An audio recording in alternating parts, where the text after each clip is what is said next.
will create an interface flyable with an abstract method fly, create an abstract class bird that implement flyable, implement a subclass eagle that extend bird, provide an implementation for fly.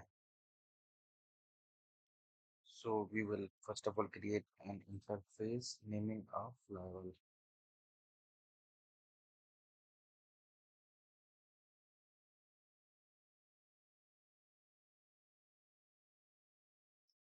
So create flyable. In this we create a method which is void fly. Since we are making method in an interface, so it is by default public abstract. Now we create a class naming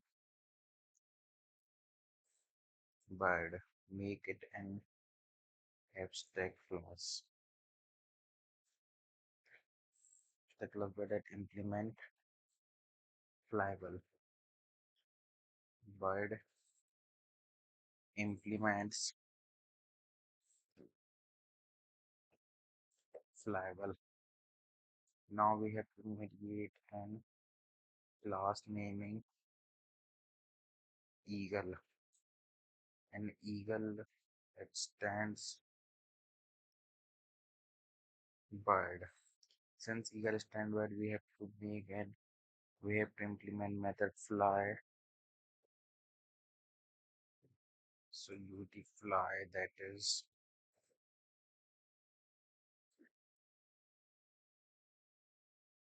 flying. Thank you.